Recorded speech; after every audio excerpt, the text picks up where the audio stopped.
Welcome to our first and a more advanced series of Photoshop tutorials. Here we'll talk about some interesting settings and techniques that will get you more acquainted with Photoshop in general. Let's talk about curves. Curves is a setting in Photoshop that allows you to get richer tones and colors in your pictures. To start, we've opened up our usual coffee image here, and we'll click on the Image drop-down, then Adjustments, then Curves. You can also hit Ctrl+M at the same time. Doing this will open the Curves window, which looks like a neat graph chart. In the middle, you should be seeing a line going from the bottom left to the top right. If you want to apply a quick preset which will set the settings for you, you can click the drop-down and change from the default to other settings in the list. Setting the color preset to color negative changes some things here, which we'll explain. As you can see, the individual values on the chart have changed. The original black line is still the same, but each individual color has changed. This is a permanent way to change the values of the image, but if we wanted to make it something a little less permanent and tweak the settings as we edit our image, we can make a new layer by going to Layer, New Adjustment Layer, and then Curves. This will allow us to have our own layer that we can edit the properties of in the Properties window. So over here in our Properties window, you can see that we can edit our curves just like the image edit we were doing before, but it is not permanent as we can hide or unhide the layer using the I button next to the layer. So the main thing to take away from curves is reading the histogram and placing points. We can place points on the histogram so we can change the color changes anywhere in the image, based on the dark spots or the lighter spots of the image. As you can see on our image, the shadows and highlights of our image aren't very great, so we can edit our colors without much interference. So if we put one point in the middle, one point on the end, and one point on the beginning, we can change the colors and alter them in subtle or more advanced ways. Curves help out many Photoshop users with images that have bad contrast or bad lighting. Use curves next time you have an image that needs tweaking. It's one of the most powerful tools in Photoshop's arsenal. Welcome to our second tutorial in our advanced line of Photoshop tutorials. This time we'll talk about some features that are similar to curves, but do things in a more individual way. Brightness, contrast, and exposure. Just like before, we'll start out with our image available.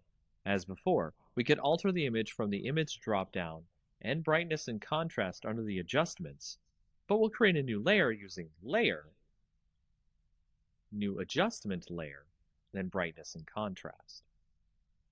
That way we can adjust without permanently changing the image. Once in the adjustment layer, we can see that we have a brightness slider and a contrast slider. Tweak your image using these settings. Left is less brightness, making it darker. Right is more, making it lighter. Negative contrast washes out the colors, while positive contrast makes the colors stand out more, but it can make the shadows too dark. Next, we'll add an exposure layer. Go to Layer, New Adjustment Layer, then Exposure Layer. Doing this, you can see we have more sliders here. The exposure slider going from negative to positive can darken and lighten the image much like the previous layers. Offset itself changes the absolute light and darkness in the image, so treat that option with care. Gamma correction allows you to add and subtract gamma, general lighting, to the entire image. It starts out at 1 and going left adds more gamma, while going right subtracts gamma.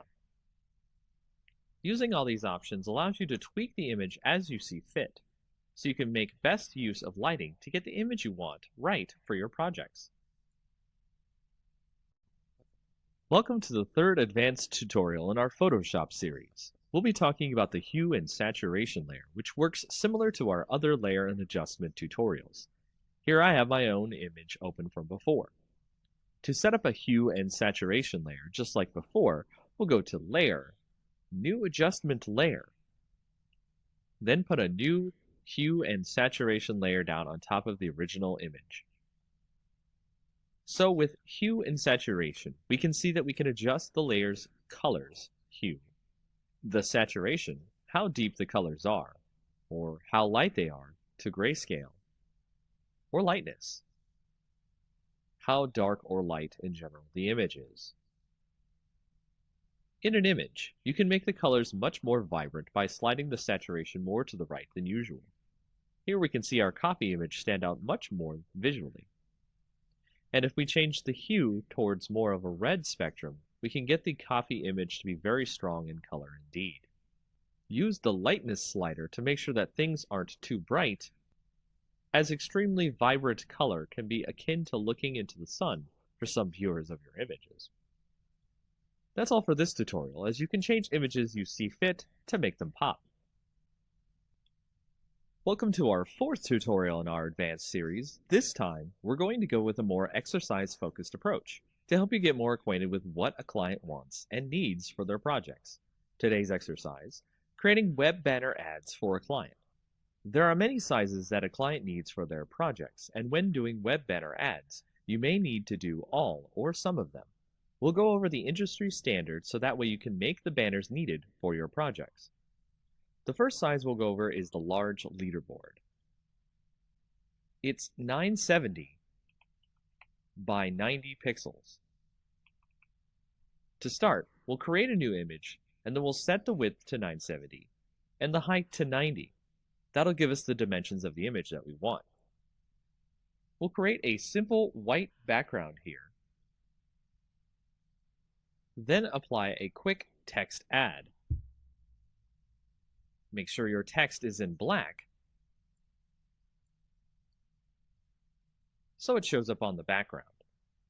Write 10 apples for $3.99. To center the text on the banner, go to Select All, then hit the Center Layer option just below the main menu here. From there, add an image of an apple.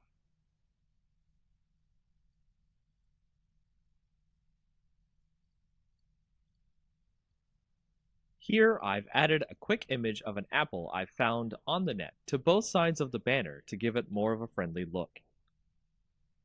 And if we were to be finished here, this would be the first type of ad we would have to create for our client. Next, let's create a half-page ad, which is a 300 pixel by 600 pixel version. First, save our image as a PSD.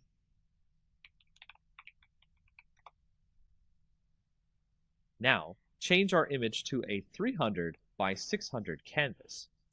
Go to Image, Canvas Size, and change the inches drop-down to pixels.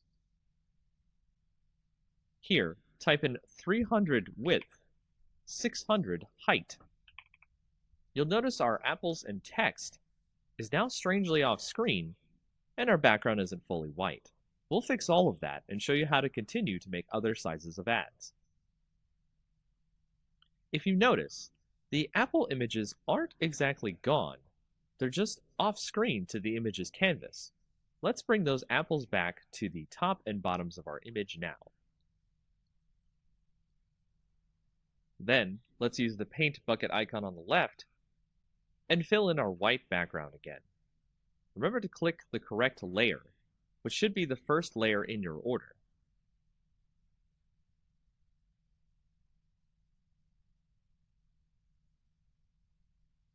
If it helps, name your layers so that you can remember which is which. Now that we have our white background again, what about our text? For that, let us change the spacing by pressing Enter on certain parts of the text.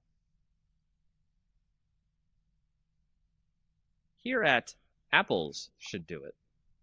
Move the text onto the canvas.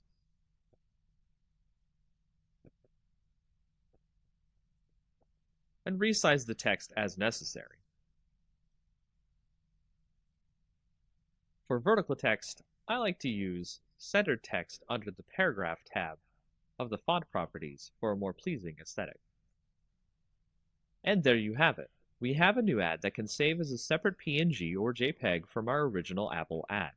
From here, we can create all the rest of the industry standard ad sizes: 160 by 600, 120 by 600, 336 by 280, 300 by 250, 728 by 90, 468 by 60, 200 by 200, and 250 by 250.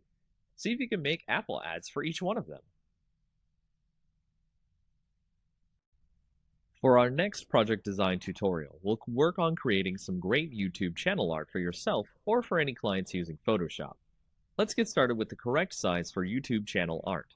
Open a new file, and then set the width to 2560 and the height to 1440. As you start off here, you can see there's a lot of space for you to create some good channel art. What I recommend here is starting out with the theme of your channel or your clients. Is it a science channel? Is it a space theme? You'll need a good background here to show off the tone and mood of the channel in question. Let's assume space is the theme here. I've gone and grabbed a freebie space background here and imported it into the image. With this, we can have a nice canvas of art to build the YouTube's mood and image from. Our imaginary space YouTube is called Deep Cosmos. So let's create a great text effect to show off the name of the channel. First, create your text. Make it large enough to be visible.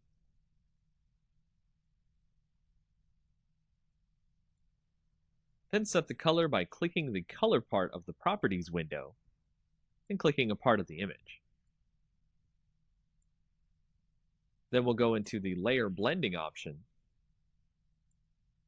give it a stroke, then click an inner glow effect.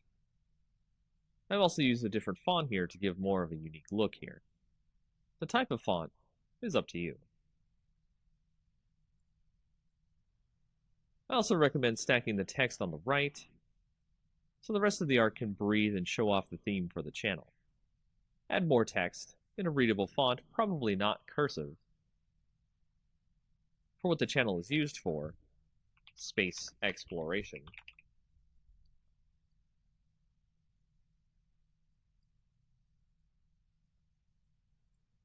Any extra social media links. I'd not use any more than 2 fonts on your images as well, as it is a design error to use too many different fonts. And this will create a very basic YouTube channel art that will evoke a great wonder about what the channel is based around, and draw viewers in with its great visual design. In our next project design tutorial, we'll go over how to make a Facebook ad. Facebook ads are similar to the industry standard ad designs, so we'll go over the basics really quick and then design an ad in a standard size. Single ads are the easiest type to do, as the other options Facebook gives you for ads are multiple image ads, video ads, and a few more. As before, we want to open a new image with the correct size. The standard Facebook ad size is 1200 pixels by 618 pixels. Let's open an image with this size now. From here, we'll create an image that really pops for our audience. Let's say we're creating an image for a seafood company. Let's go grab an image of some great lobster dinner. On top of that, you want to make the image have something that stands out for your audience. So adding some text that implies the dinner is irreplaceable or you can't find it anywhere else is to create that type of rarity that clients want their products to have. This is not necessarily true of every ad you make, but a nice quip or message about the product you're advertising will help with the ad. We'll add that in, and then we'll touch up the image by adding a quick inner glow filter, and adding more of a vignette look by adding a dark glow, but only around the inside edges of the image. After that, you're done and ready to continue making more ads for Facebook pages. These are the ads you typically will see in Facebook feeds. In this project design tutorial, we'll go over how to make a Facebook cover page. Facebook cover pages are similar to our YouTube cover pages in that you can make them as expressive as you or the client wants. As before, we want to open a new image with the correct size. The standard Facebook cover size is 851 pixels by 315 pixels. Let's open an image with this size now. From here, we'll do as we did before and create something a little more exciting like our YouTube cover image. Let's make this one about science and grab a picture of a laboratory background. Make sure if you use images, you get them from approved sources. No one wants to use copyrighted images in someone else's project.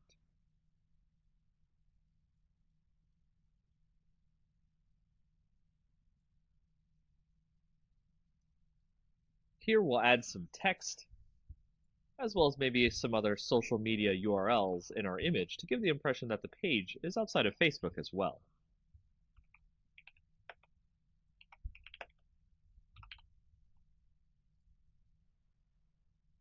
Once you've got the look right, it's just as simple as a YouTube cover page. One more thing, if you want to get the ratios right for mobile, make an image that is 640 pixels wide by 360 pixels tall. After that, it's really easy to make more cover pages as you see fit, as well as make sure to save everything as a PSD, so you can edit the cover page in case there's errors. Facebook also accepts PNGs for cover pages, so don't worry about compatibility too much. One of the best ways to make a stunning image that allows the viewer to get the message and the image tied together in a beautiful way are quote images. These are the type of images that you see with words overlaid or cut out of the image to make it look more like art than just text on an image. To show you how to create this image that I have here, let's start with a generic background so we can make something stand out. I went and I found a picture of a pile of leaves. This will be our base that we'll use to create the image. The words that we create will go into the leaves to look like they're coming out of the leaves. To start, I'll write the words life. It's never too late to jump in over the leaves itself. Doing so creates the usual text over image effect, which is fine on its own, but we want to make the words look as if they're underneath the leaves or coming out of the leaves. To do this, let's create another background layer copy on top of the text. And we can drag the opacity down enough so that we can see the words behind it. Doing this will allow us to see what leaves overlap onto the letters, and we'll begin extracting the letters using the Quick Selection tool. We'll do this so it has some of the leaves on top to make the letters look good and buried. This is the most time-consuming process of this effect, as again, you want to make it look like the leaves are laying on top, so take your time to get the leaves to look good. Next, you'll want to create a layer mask after you've selected your leaves on your background layer copy. Click the new Layer Mask button. Change the opacity back to 100%. Next, you'll want to add a drop shadow to your top background layer, so the leaves create a kind of 3D effect on your letters. The last effect we'll make here that makes the letters look like they were placed there instead of just added to the image is a texture that looks like rough paper or stone. Do this through the Pattern Overlay effect. Change the opacity just down to about 20%. This will allow the text to look like it was placed into the leaves instead of our viewer thinking we added them manually. And that's it for this effect. It's a simple one that really makes some images pop and gets some great views. Welcome to our next introductory tutorial for Photoshop. Today's topic is about the healing brush and the spot healing brush. We'll be using it to show you how you can touch up blemishes on a photo. This is great for touching up photos of friends, family, and other things you need to make look good. We'll start by taking a photo of someone having blemishes on their face and opening it in Photoshop. Doing this will allow us to have something to work with to show off the healing brush. If we select the healing brush here on the left, with the nice bandage icon on it, you can see that we have options up at the top. Sampled is what you normally want to use for your restoration of your faces and such in your blemished images. Using this, we'll hold the Alt key and click on a spot we want to use as a basis for healing the image. Once we've done that, we'll heal a spot here, and you can see that the brush has figured out what to use nearby to make the healing effect of the brush take place. If we continue, We can remove all the blemishes, and it's a pretty amazing tool. Another way we can do this is, of course, with our spot healing brush, which will do something akin to the selection tool and automatically come up with what you want to heal. At the top are our options. We can do proximity match, which will use what's around the spot you want to heal to fix, create texture, which will create a mix of textures from around the image and is generally not good for face touch-ups. Content aware will try to guess based on what's on the layer itself and what seems appropriate here. Proximity match is actually one of the best options, and you'll see that it tries to fit the fixes in where it can. So be careful with your healing, and have fun making faces and other things look great. Smart filters are one of the most powerful features of Photoshop. We'll start this tutorial by showing you how we can make a smart object, add a filter to the image without it being permanent, and show you the power of smart filters that way. We'll start by opening this image of flowers here, and you can see that we have a great setup of a butterfly and some flowers. What we want to do is convert this image into a smart object, and all we have to do is right-click on the image and then click Convert to Smart Object. Doing that will set us up for any filters we want to add to this image, and it can be quite addicting to add filters and mess with the image. So let's try to isolate the butterfly here from the rest of the image. What we want to do is go ahead and go to Filter, then to go to Texture, and then Stained Glass. We'll fix the stained glass texture so that it looks smaller and looks good. We can see our butterfly in the back there. Next, we'll draw a nice quick selection around the butterfly. This is what we want to remain, and the rest stay in the stained glass filter. Last, we'll press Ctrl-I, which will put all the selection in black and allow us to see the butterfly. From there, we can tighten the mask around the butterfly so it looks like it's floating above the stained glass.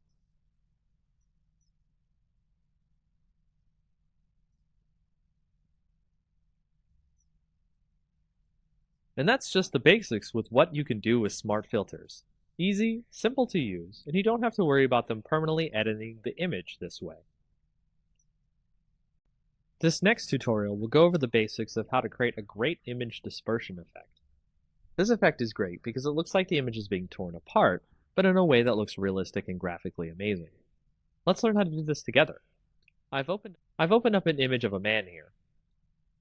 First, I'll start by creating a duplicate layer of the man in the background. Then I'll lasso over the man in the background layer.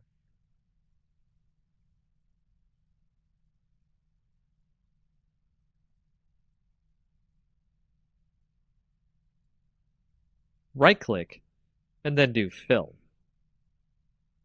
Make sure it's set to Content Aware, and it will let you fill in the background over the original man in the picture. We'll then select the entire model by using the Quick Selection tool.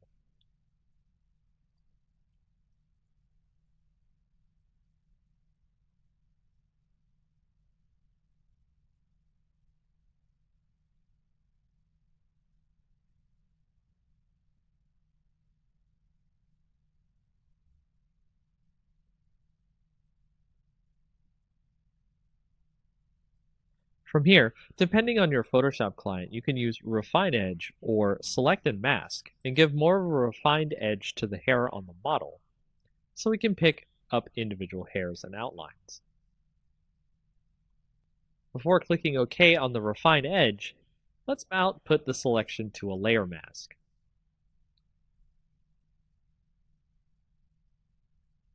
Now you can see the model is on a separate background. Let's duplicate the layer now. Then apply the mask we made from the previous layer. I'll rename this layer to the dispersion effect. Then I'll make a duplicate of this layer and rename it to man. Now I'll select the dispersion layer, then select Filter, then Liquify. Next, I'll warp the model using the forward warp tool so we can make sure we can have a nice canvas for our effect later. This will determine the size of the dispersion effect. Take your time with the liquefy, then when you think you're done, hit OK. Now we'll make another mask, which we'll do by hitting Alt before clicking the new mask button, the little circle in a rectangle, so we fill the mask with black. This way, our dispersion effect is hidden until we need it. Before we continue, make the original background layer with our picture of our man hidden, so we can edit effects in. Now on our layer called Man, we'll make a new mask with no black filled in, so just click the new mask button without holding any keys down. Once we've done that, make sure you're on the Man layer's mask. Make sure your brush is set to black for the foreground color. Select the brush tool, then select a brush that will give a great dispersion effect. There are brushes out there for free that you can download that will give you the effect desired, so look for them. We'll edit the image to give a bit of a destroyed look. Then we'll switch to the dispersion layer and its mask as well. Switch the color to white, and start masking in, uncovering, the warped layer we did earlier. This will give you the effect of a dispersion going onto the image and looks really great. Experiment with this feature. It will allow you to create some really interesting images. Welcome back to our next tutorial in Photoshop, where we'll go over how to do a double exposure effect. A double exposure effect is how we'll blend two images together to make an interesting art project pop. Perhaps your client or project will want you to create some striking images here, and doing so through Photoshop, you will definitely wow the viewer of this image. Starting out, let's pick two images that we want to blend together. Here I'll blend an image of a beach ball with an orange. The idea of playing volleyball with a giant orange is pretty hilarious, don't you think? To start blending these two images together, I'll take the image of the orange, use the Quick Selection tool, and select the whole orange. Once I do that, I'll copy the orange selection into the image of the volleyball. As you can see here, the orange is way too large to be able to be blended with the volleyball. I'll need to scale the orange down to size. To do this, we'll need to make a copy of the volleyball layer to start off with. Drag the layer and make sure it's the top layer over the orange. Set the opacity to about 50%. Then we'll shrink the orange to about the same size of the volleyball. Do this by clicking the link icon up near the width and height. This way, with the opacity, we can see exactly what size we need the orange at.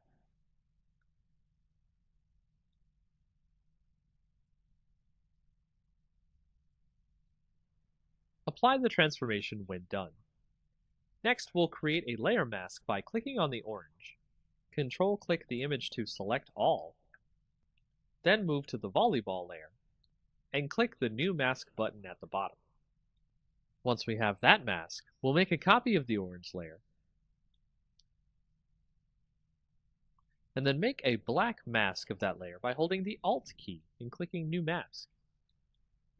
Using the Quick Selection tool, we can select the parts of the volleyball we want to erase.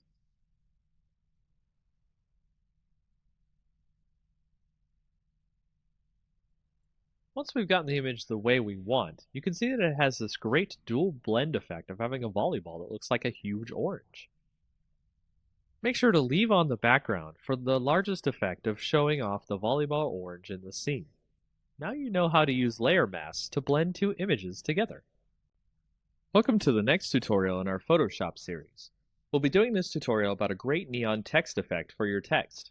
It's a simple effect that will make it really fun to add text to your images of brick walls, or nighttime building photos, and more. First, we'll start out with a brick wall image. Any brick wall image will do, as we will put our text over it and make it glow. Let's add some text now to the image and write neon, probably in a cursive font of some kind. Make sure the font size is large enough to fit into the middle of the image. Next, we'll add a hue and saturation layer to the image, so select the background layer, then go to Layer, click New Adjustment Layer, and then Hue and Saturation. Set the saturation to pretty low, and the lightness as well, but not too dark. We want it to be bright enough that we can see the brick wall. Next, create a new layer which we'll call Clouds. You could do this, of course, by clicking the New Layer button at the bottom, which looks like a new page.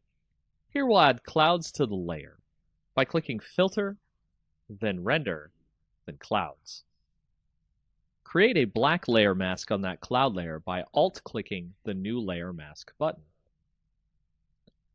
Make sure your clouds layer is set to divide on the layer mode here. Let's use our brush tool here to uncover some clouds. Set the foreground color to white. Make sure the layer mask is selected. And set the opacity of our brush to about 50%. Make sure your brush hardness is also 0% as well. Once that's done, uncover some clouds behind the neon word.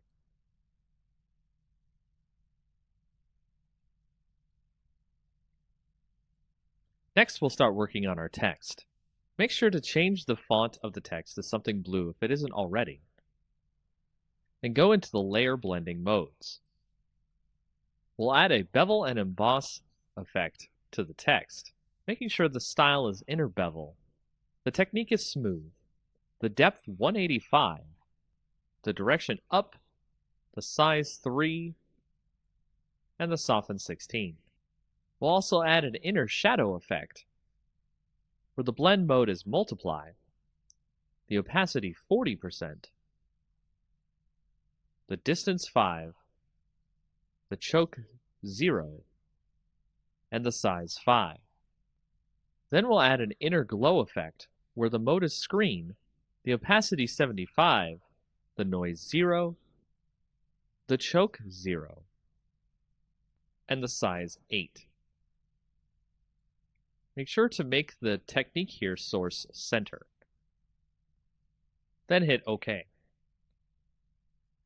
Create a duplicate layer of that text. Put it below the top layer of text, then convert it to a smart object. Add a Gaussian filter using the Filter dropdown, Blur, then Gaussian Blur. Set the radius to about 11 pixels.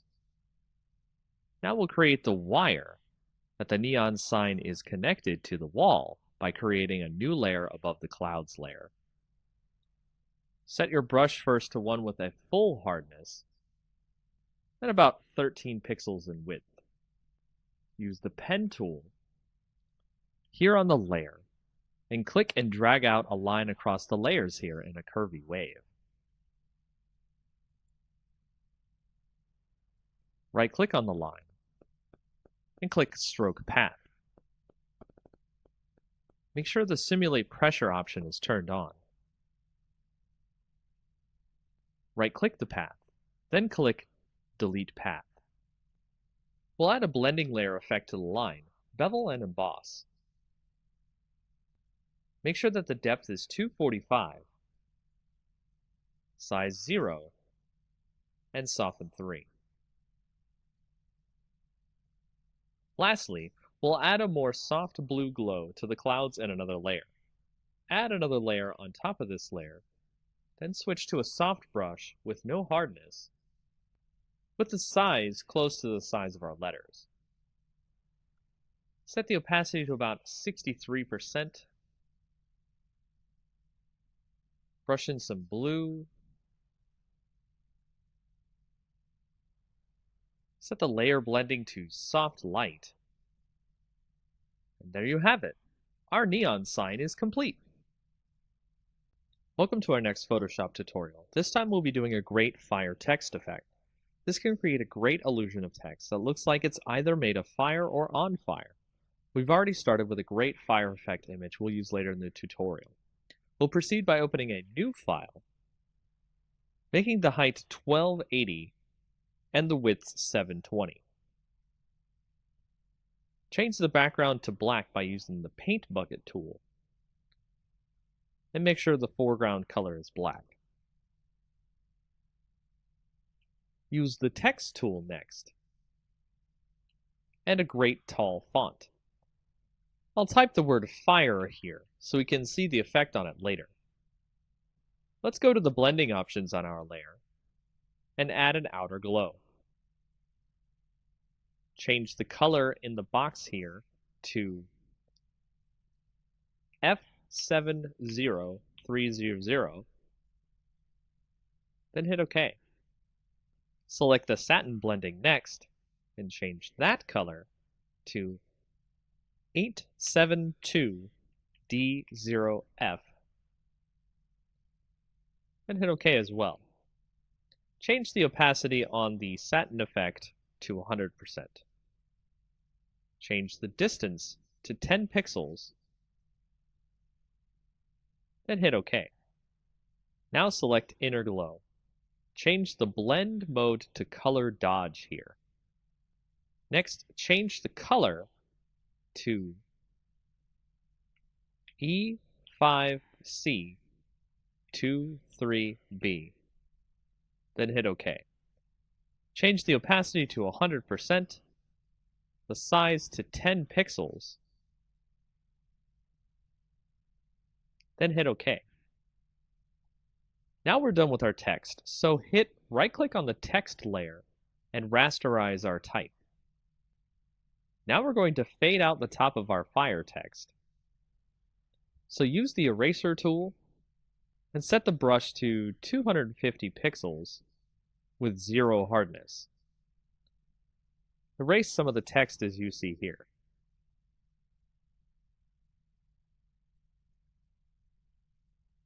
Now we'll go up to Filter, Distort, then Zigzag. Set the amount to 4 and the ridges to 4. Make sure the style is set to Pond Ripples and hit OK. Now we'll select our fire image we've opened and copy that into our text image we're working on. Position the fire image over our text, then we'll switch over to the Channels tab here next to our layers. Hold Ctrl and click the green layer to load a selection of the areas of fire in our image. Head back to the Layers tab, then press Ctrl J to make a copy of the selection we got from the Channels tab. Delete our original fire layer. Here I'll rename the layer Fire Main to stay organized. We'll move the fire around to wherever we like in the image. From here, we'll resize the image to fit over our text, then duplicate the layers so we can make more fire effect on our text. Be sure to resize, rotate, and erase edges of the fire around the text so it looks like the text is on fire realistically. And that's how you do this effect. In our next tutorial for Photoshop, let's create a great lens flare effect for our photos. Of course, you could use the lens flare effect in Photoshop, but it usually comes out pretty cheaply made and poorly well done. We'll go make our own effect and have it look great and professional. So we'll take our image of a sunset in the back here and add a new layer to the scene. Then we'll take a brush and make sure the hardness is set to 0, the size to about 300. And then we'll change the color of our brush to white.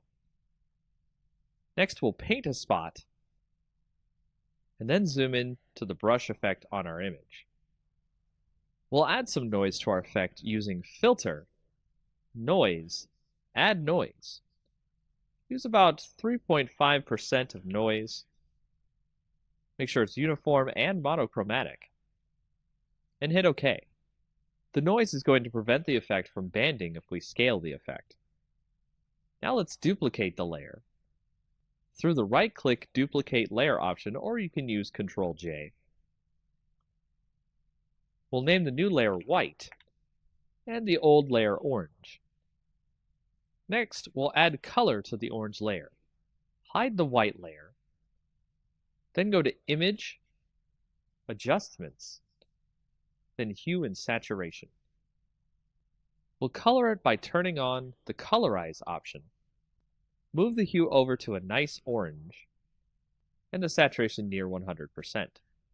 You can make it a little lighter or darker if you'd like. Now we'll set the orange layer to a blend mode of screen. Then we'll set the white layer to a blend of linear dodge add. With the orange layer, we're going to free transform. Draw out our orange layer a bit, making sure that the link is selected to keep the ratio. Commit the changes. We'll select both layers, and we can drag it wherever we want. So let's move them over the sun and the image, and then free transform the effect so it's large and covering the sun. Make sure your two images are centered together. Now we have our lens flare effect.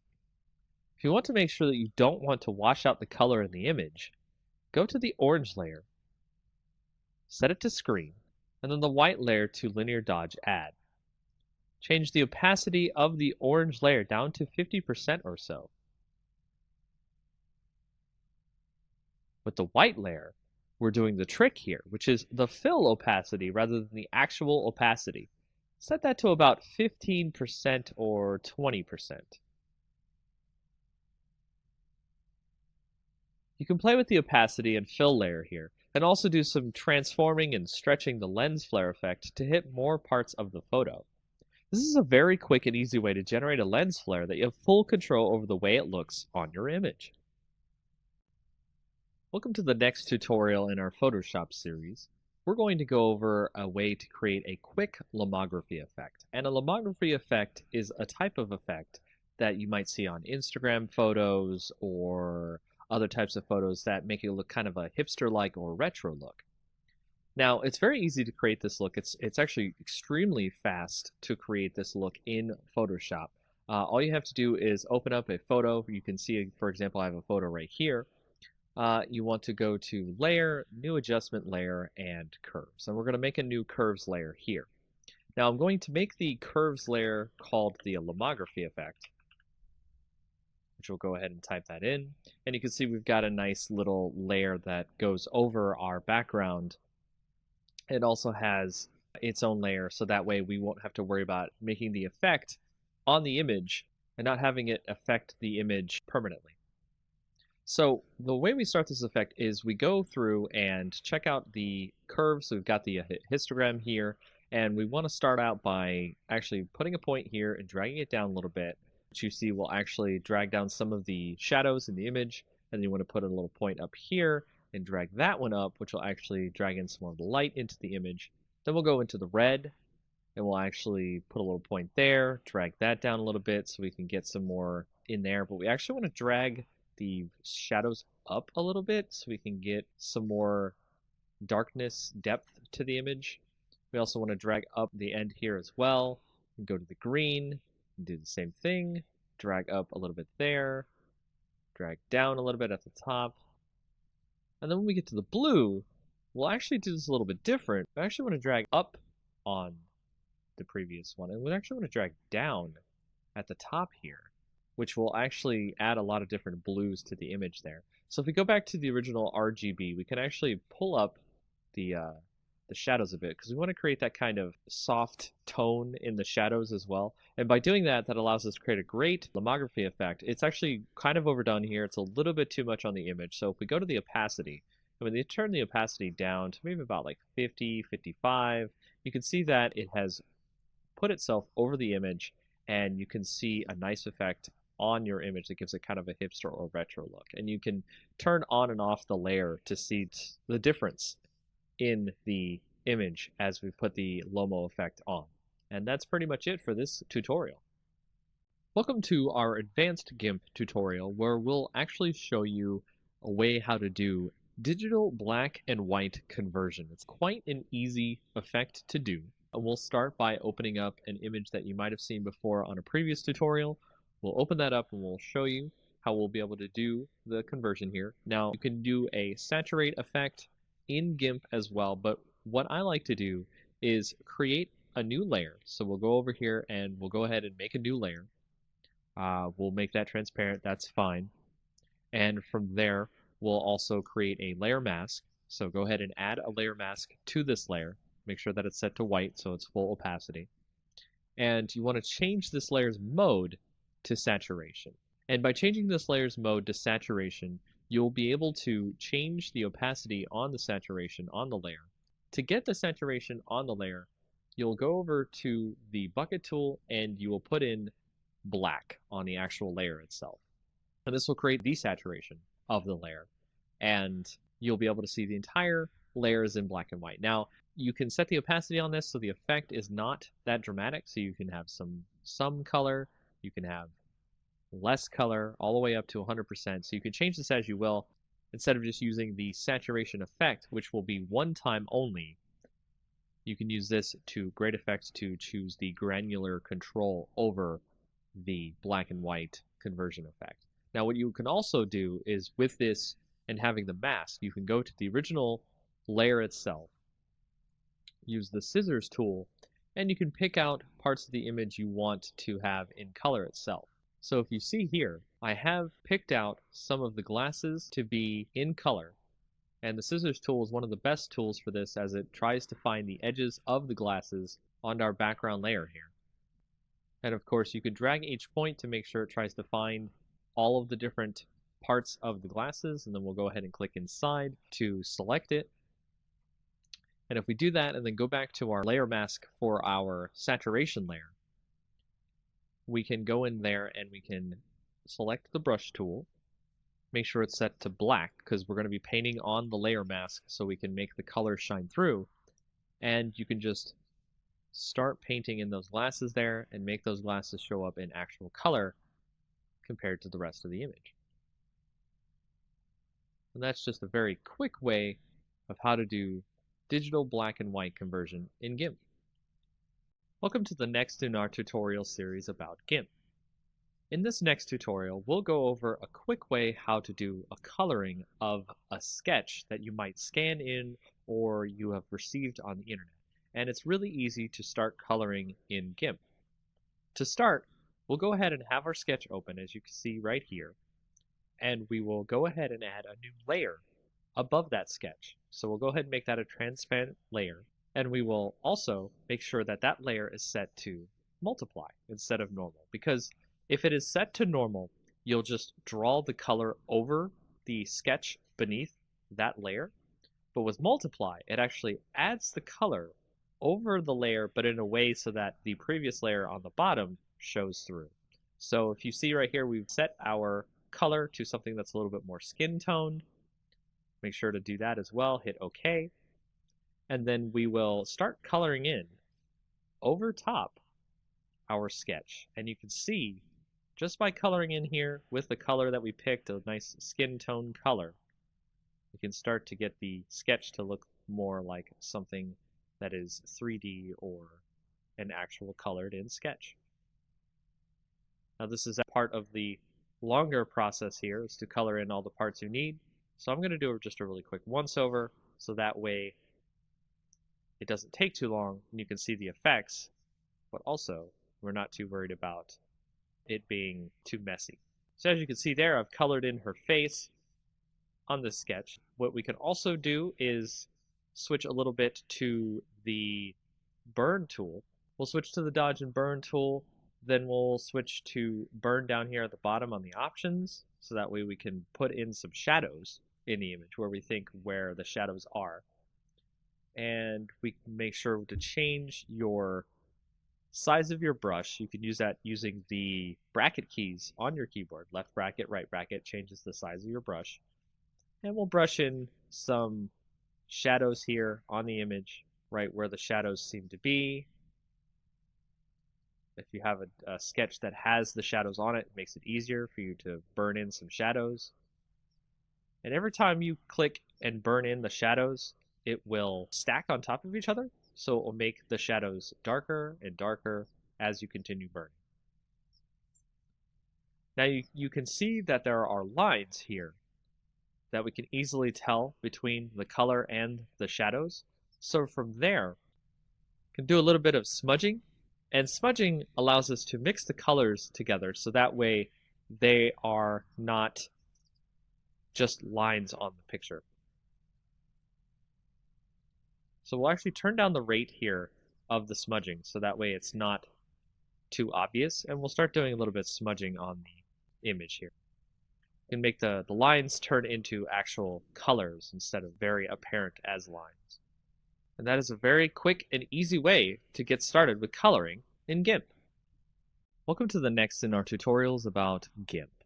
In this advanced tutorial, we'll show you how to do some tone mapping on the images that you might need to get some extra color or some extra different shadows and cool things that you would like to get on your photos. Starting out, what we'll do is take a picture right here. I've got a picture of a good night scene. We'll go ahead and start. We'll create a duplicate layer of the night scene. And what we need to do is create a special enhancement filter called Advanced Tone Mapping. Now, this doesn't normally come with GIMP, so I recommend that you go find a plugin for Advanced Tone Mapping. It's very easy to find on the internet. GIMP itself has a repository of plugins that you're able to find Advanced Tone Mapping. And once you get that and install it into your GIMP plugin folder, you're going to go into GIMP and use Enhance Advanced Tone Mapping under the filters. Then that will show you a pop-up dialog window that you'll want to switch the copies of the merge layer. You want to make it about 5. Press OK. It'll create a bunch of different colors and make the whole thing look really good.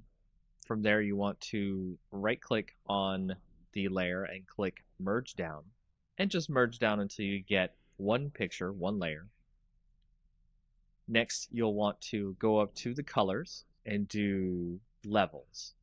And on the levels, you want to switch that to maybe about 94, 93, or 92 on the gamma. Press OK there so we can get that into our picture. The next thing you want to do is create another duplicate layer. And then on that layer, you want to click Colors, Desaturate. And from there, you want to actually have it at lightness. You can do luminosity, you can do average. You can see that it changes the different shades of gray. But let's choose lightness, click OK. And then you want to go back over to Colors, click Invert, and you'll see all the different colors inverted here. Then you want to go to Filters, Blur, Gaussian Blur. And you want to set that blur to about, I think I want to do 20. 20 here seems fine. So now to blur the whole image, what we're going to do with this blurred image is we are going to switch the mode on the top layer here to overlay.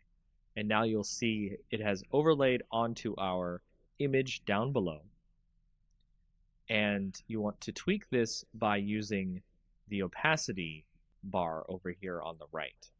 So we're going to set that to about 48, and then we will merge the layers down. And now you can see we have our new image that shows the different tone maps of color that are in our night sky image. And that's how you get some tone maps in your GIMP program. Welcome to the next in our advanced tutorial series in GIMP. In this tutorial, we'll show you how to remove noise from photos where pictures have been taken that have a lot of noise in them. And here you'll see we have started with a picture that has a bunch of noise in it, and we're going to remove the noise, and we can do this in many different ways, including going to the filter option, blur. We can do a regular blur, or we can do a Gaussian blur. And a lot of people like to use these blurs to get rid of the noise in the image. However, there is a better tool to get rid of the noise in images. It is an extra GIMP plugin that you can go find. Once you download that and put it into your GIMP program, you'll see it under your Enhance Filter options. and it's called wavelet denoise. And wavelet denoise will allow you to bring up this dialog box that produces a better algorithm to remove the noise from your images. And when you go into it, you can see a preview of the image and the noise that will get reduced. So you can move around and find where most of the noise is coming from. And then you can go down to the thresholds and you can turn up the amount of noise being removed from the image. And you can decide whether or not you want to have more or less detail left in the image. And you can also change how much detail can be conserved when you start applying the denoise filter to the image.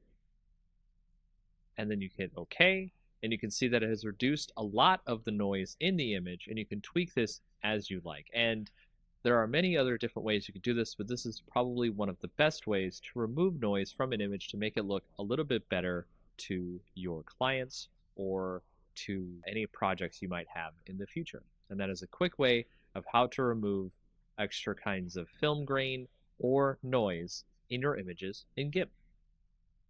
Welcome to the next tutorial in our Advanced GIMP tutorial series. This tutorial will show you about how to use luminosity masks to help you with your photos, so that way you can reduce some of the saturation in the colors of your photos, or just in general have better control over what you see inside of your photos. To start off, we have an image open here, which we're going to use luminosity masks to remove some of the saturation in the photo so we can see more of the mountain behind. So if you go over to the left, you can see we are normally on our layers section here, and we want to create a copy of our original layer, so duplicate layer. And then we want to go over to channels, and you can see what we're going to do here is select our red channel from the rest of our channels here. We want to select all on our image. I'm going to drag the red channel down to the copy down here, and then we will start by creating this one as the L for light, because we're going to save the highlights of the image and we're going to save the shadows of the image.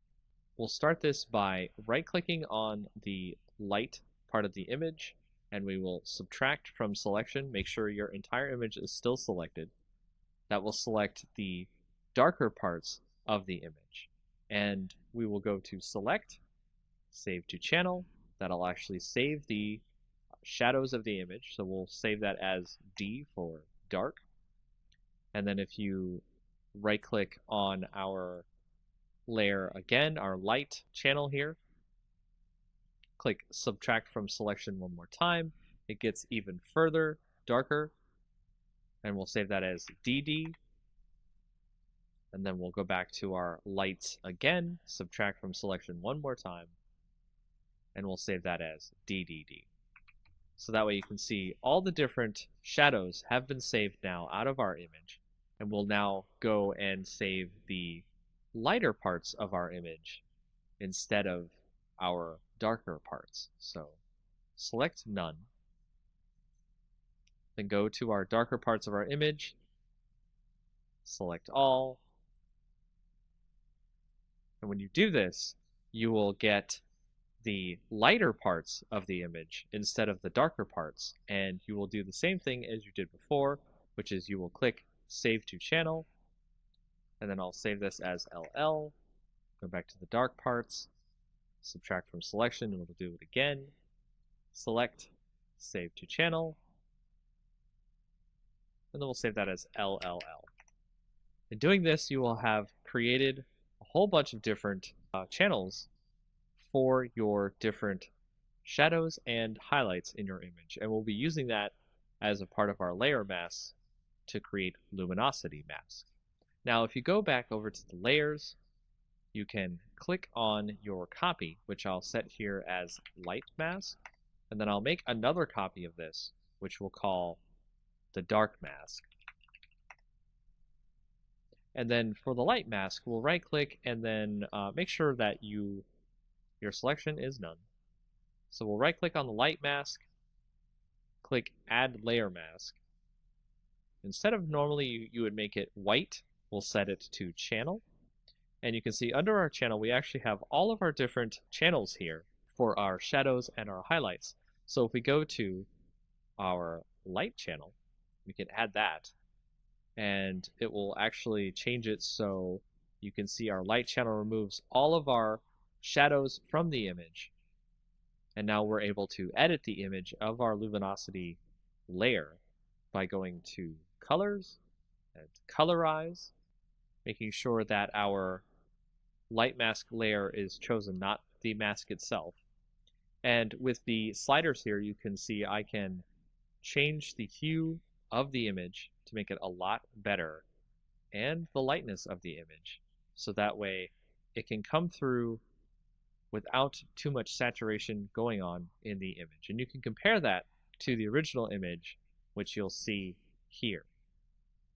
Saturation, removed saturation. And there's a lot more things you can do with luminosity masks in GIMP. Welcome to the next in our tutorials about GIMP. In this next tutorial, we'll show you how to create a contrast mask for your image. To create a contrast mask for your image, you've opened a previous image you may have seen on our previous tutorials here. To start with, we will create a duplicate layer of the image.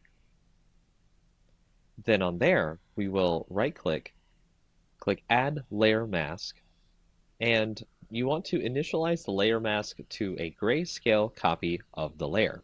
Then, show the layer mask so we can see what we're looking at. Go over to Colors, Invert, and then you want to also give a filter, Blur, Gaussian Blur. And then set that to about 4 or 5 on the blur radius.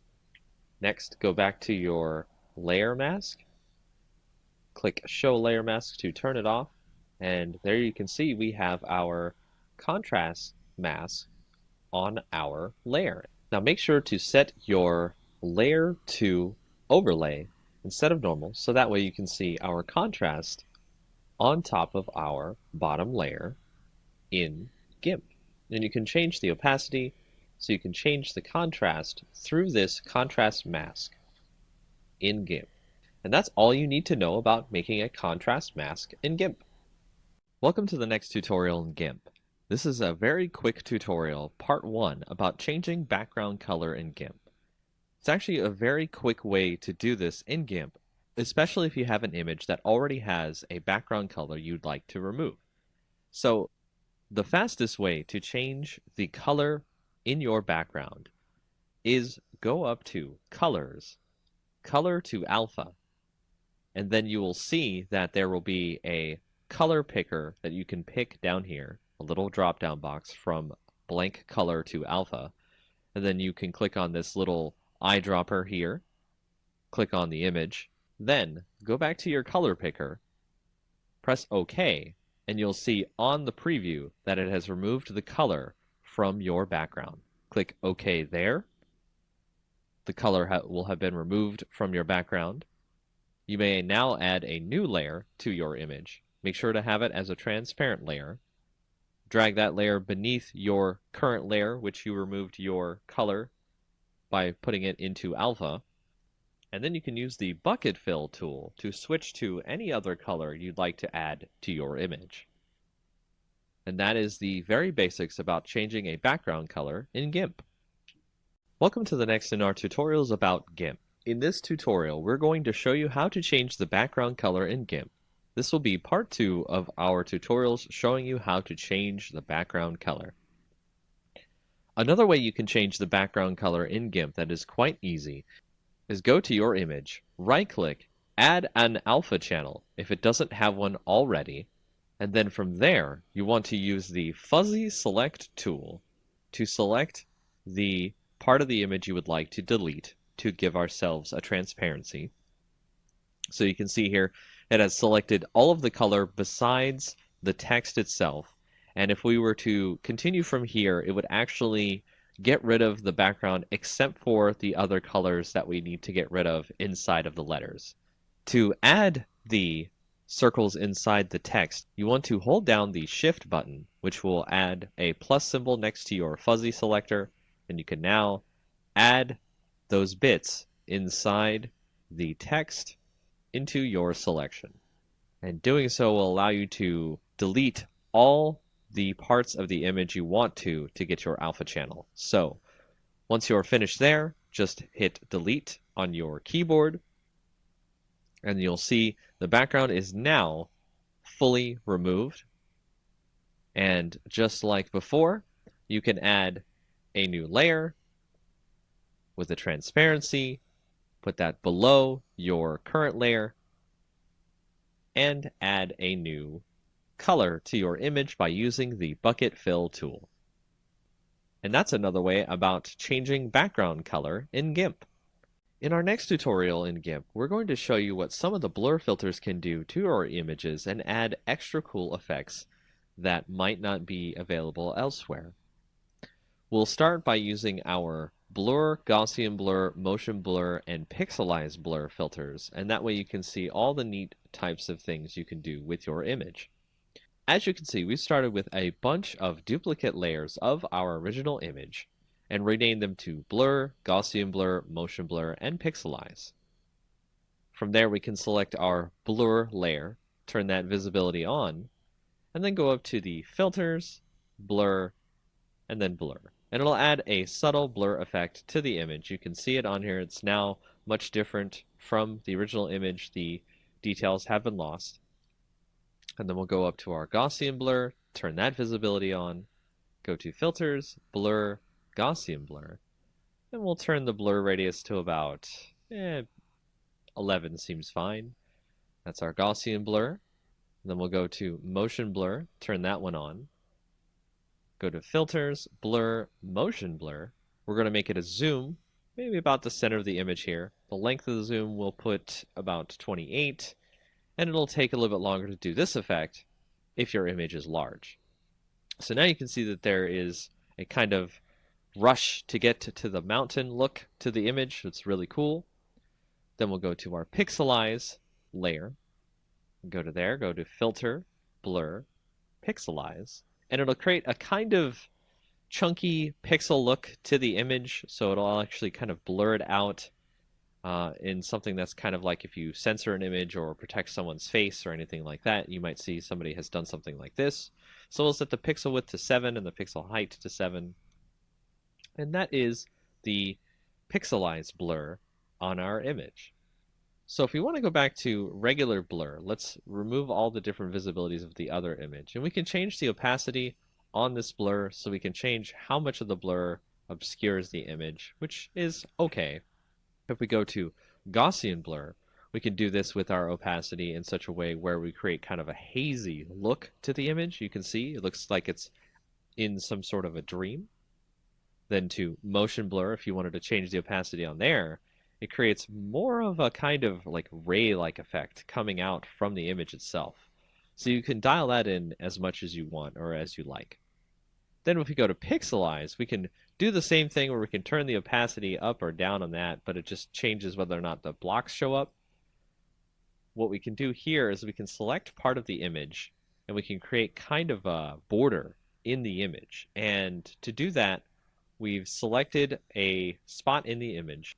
And then you'll want to go to the pixelize layer, add a layer mask, make it the selection that we've just put onto our layer, but invert the mask because we want a border on the inside and not just the inside of the selection as our pixelized blur. And then click add, and you can see now on the edges of the image, if you right click, select none, you can see on the edges of the image there's a nice pixelized border. And that's an intro to some of the different blur filters in GIMP. Welcome back to our tutorials in GIMP. For our next tutorial, we'll show you about the selective Gaussian blur and how it can be used to remove noise from your images. Just like our previous tutorials where we've shown you how to reduce noise, we can select part of the image that we want to remove the noise from. As you can see here, I have a selection. Then go up to Filters, Blur, Selective Gaussian Blur. And in that, you want to select where the delta is. That's basically telling the Gaussian blur how much of the image you'd like to remove the noise from. and set the blur radius so that way it can come out looking good. As we hit OK here, you can see that it has removed a lot of the noise from the image by getting rid of the noise through the blur. And that's just a quick way to show you how to do selective Gaussian blur in GIMP. Welcome to our next tutorial in GIMP. We'll go over more tools that have been used in GIMP to create different effects in your image. The tools we'll go over for this part of our tutorial will include the clone tool, the healing tool, the perspective clone tool, the blur and sharpen tool, the smudge tool, and the dodge and burn tool. Starting out with the clone tool, if you go to our image that you see here, it will not let you do anything with the brush until you hold down Control, click a source on the image, and then it'll use that source when you decide to paint on your image, thus duplicating the image as you paint over it. The next tool, the healing tool, allows you to heal parts of the image much like in Photoshop when you want to fix parts of your image that have blemishes on them or other various problems. Much like the clone tool, you have to set a part of the image that you would like to use as the basis for healing the rest of the image. And as we start moving through our image, it'll try to heal the image based on what's around it, as opposed to the previous clone part where it just copied whatever it was using the source as. For the perspective clone tool, we can modify the perspective of our image, not in a permanent way, but in a way that GIMP will use when we decide to clone the rest of the image later. By going to the perspective clone option in the tool options, we can now set a source that we'd like to clone from, say this corner up here where the perspective will be changed, and we can paint that into our image. And as you can see, the perspective of the image in the upper left is now in our bottom right at a very different perspective. The next tool, blur and sharpen tool, we can set to blur. And then on our image, we can start blurring out parts of the image as we need to. And then if you set that to sharpen, you can sharpen parts of the image as you need to. You can turn up the rate on this to increase the sharpen amount, so that way you do not have to sharpen more than once on an image. If you go to the smudge tool, this will use the colors around it and smudge them together so they become more of a blur with all the colors that are included when you start smudging. The next tool, the dodge and burn tool, allows you to dodge, which is lighten up the colors in an image, but also do burn, which allows you to darken the colors in the image, creating more vibrant color as necessary. And those are some of the more advanced tools you will use in GIMP. In our next tutorial of GIMP, we'll go over some of the color tools that you'll use on your images to change various parts of your image. Much like Photoshop, these are some of the main tools you will use to switch color balance, brightness and contrast, curves, and more. So to start off, we'll go to the Colors section, Color Balance. This is probably the main tool many people use to change the actual color in the image to something that they think is much more appropriate for the image in general. And as you can see, we can change these values to increase more of the color that we want to add to the image or subtract the color.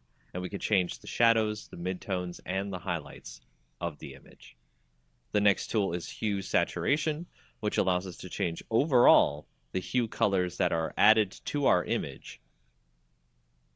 So we can make it a green or a pink or what have you. We can change the lightness of the image, how much extra light is in the image, or if there's more shadows. And we can add more saturation of color to the image or make it more toward grayscale. With the Colorize option, we can do this in a more direct way, where it adds the color directly over all of the image. And of course, you can do this with the saturation and the lightness as well. With the brightness contrast, we can change the brightness to be less on the image, the contrast to be more, and vice versa. With the threshold, we can change what the image sees in terms of darkness or light. And for this, I would recommend using a layer mask so you can have something to blend over the image itself instead of leaving this as its own layer. With levels, we can go in and change the gamma on the image, so we can reduce the gamma, make it darker, or add more gamma to make it lighter. With the curves, this is much like Photoshop, where you have a histogram and you can set the points on the curves to drag down the shadows, increase the highlights, and change the way the image looks on a very granular basis. If you go to posterize, it creates an image that reduces its colors into various channels of colors. You don't see many colors if you go lower on the posterize level. That looks like it was created in older graphics editors. If you go to desaturate, we've been using this in a lot of our previous tutorials where we can desaturate by removing the colors from the image, and we can choose based on luminosity, the average, or the lightness in the image. And that is just a quick overview of all the different color tools you could use in GIMP. Welcome to our next tutorial in GIMP. In this tutorial, we'll show you how to use the Paths tool inside of GIMP. So go over and click your Paths tool here, and on the left in the tool options, you will see that you have the Design mode, the Edit mode, and the Move mode. The Design mode allows you to create points on your image that will create a path. To connect the paths together so that way you create a completed path, go to Edit once you are finished clicking on the last point for your path, and then click on the starting point of your path. That will complete your path. From there, you can move the path if you need to, and you can start doing a selection from the path or stroke the path if you need to. As a solid color pattern, you can set the pixels of the line, and so on. Another mode you can do with paths is you can create a new path where you can create a curvature to your path. And this allows people to create some very interesting and unique paths. To create this path, you must make sure that you have the polygonal option turned off. And that's a very basic way to use paths in GIMP. Welcome to our next tutorial in GIMP. Now, in our previous tutorials of GIMP, you may have asked yourself, how do I install those scripts, plugins, and brushes that I see on the internet for GIMP? For example, we actually had a filter earlier that we used called the Advanced Tone Mapping, and we actually had to install that into our GIMP plugins folder, and the wavelet denoise we also had to install. So how do you do that? Well, once you find the plugin of your choice, for example, when we had to get wavelet denoise, you can go into your folders for GIMP, usually under Program Files, GIMP 2, and then you'll see the different folders you have for GIMP. If you go into the lib folder, then go into GIMP, then go to 2.0 or whatever the version is, you will find the plugins folder. And this is the folder you will want to bring any plugins that are exe files that GIMP uses as extra plugins for its program. As you can see here, the wavelet denoise program is where we put that plugin.